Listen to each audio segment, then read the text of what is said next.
Why do I feel like I'm in a movie? What, were you raised in a barn? Good to know we have the same tastes.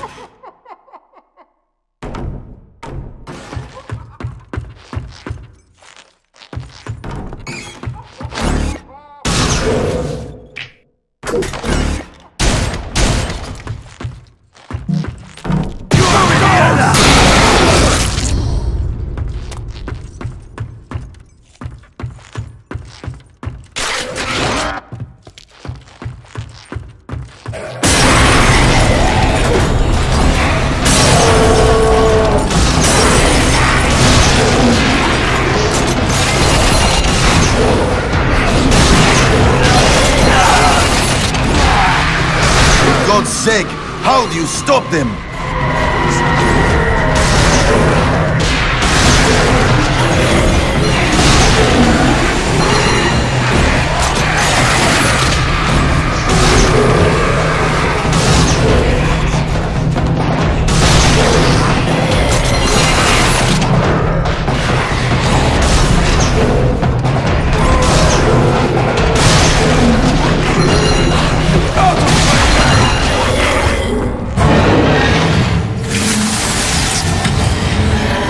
Motherfuck!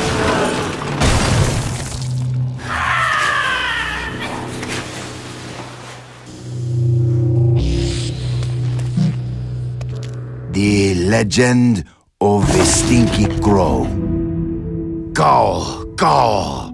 For nearly 14 years, his mind had been soaring miles above. But Elliot Thomas was still stuck down on Earth in the boring town of Sinchester. Sinster. What? It's pronounced Sinster. How do you know? My cousin's from Sinster. Never mind, keep going.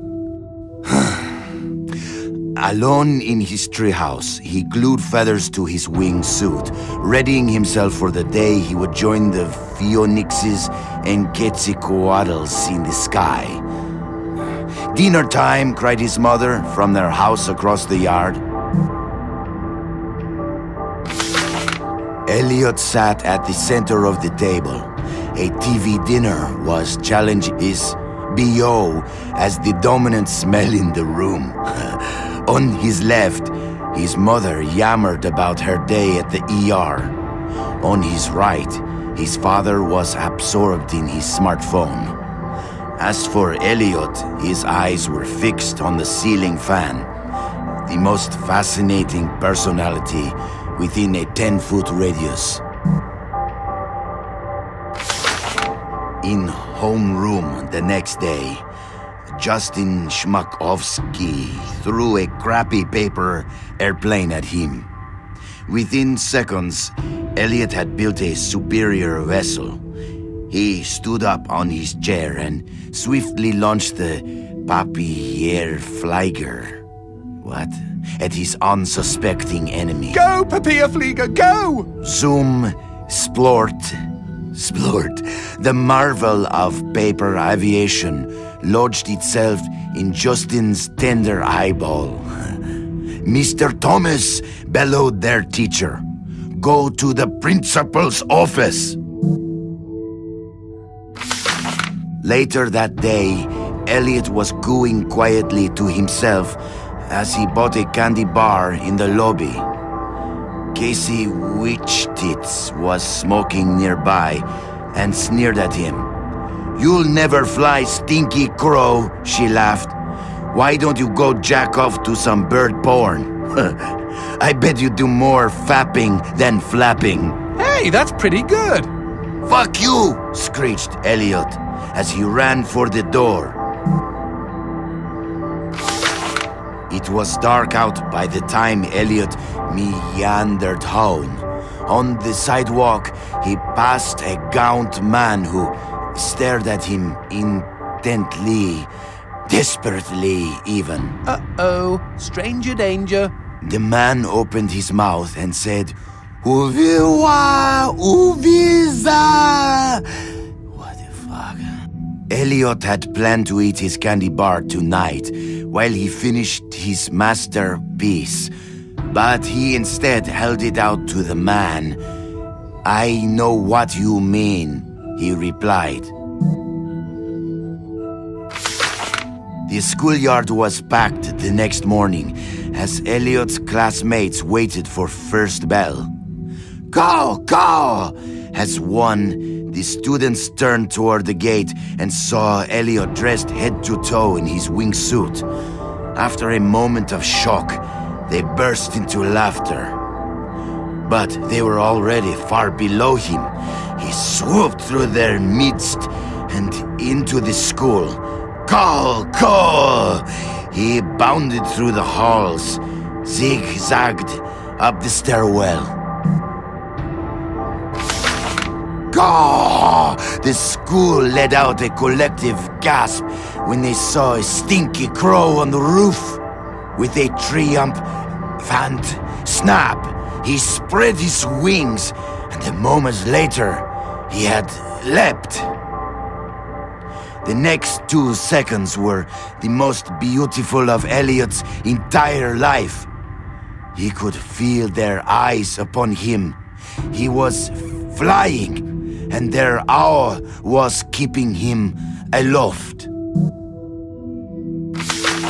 10 minutes later, as guidance counselors wiped bits of Elliot off sobbing students, and the police struggled to piece together the story you are reading now, Elliot's teacher looked down at the wreckage of the boy on the pavement and never forgot what he saw. One bloody hand had formed a peace sign. The other was giving him the finger. It's like an Alanis Morissette song. The end. Okay, lovely. I don't think I'll sleep for weeks. Quidad, cojones.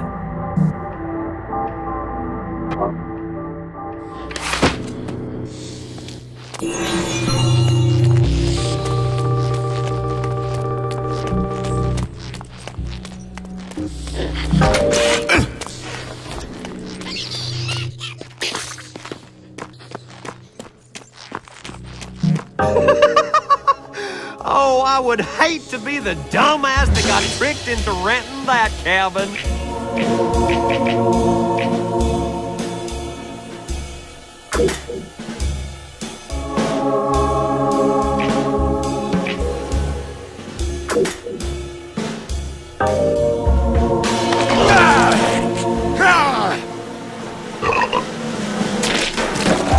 Y'all take care now.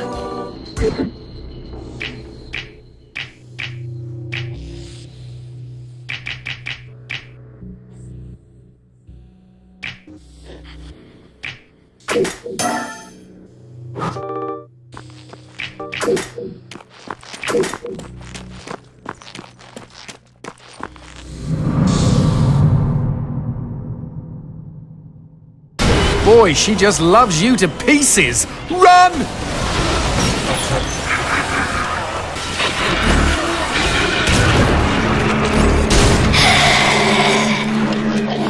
Look, there's a key. We'd better kill all the demons in case they've got more.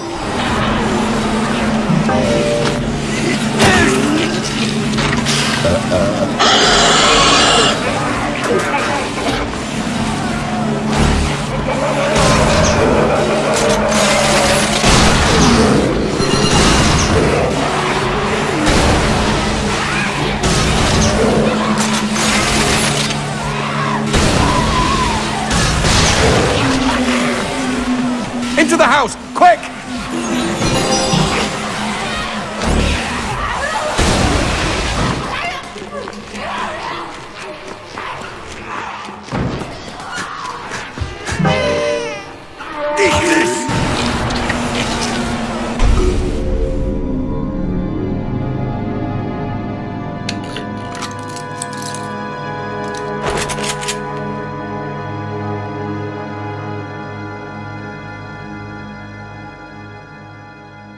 Drop it. You first. Why do I get the sense you and me are in the same line of work? Wasting hell monkeys? Who says it's work? Uh-huh. Just stay out of my way, friendo. I'm in a hurry. Hurry to do what? Mind your own fucking business. Fine. You stay out of my way, as long as I stay out of yours. Good. Hard men like us don't mix. Wait. Was that a come on? Hard like hardened. Experienced. Just forget it. I don't think I ever will. Now, if you'll excuse me. Have fun. Just remember. I stay out of your way, you stay out of mine. Bingo.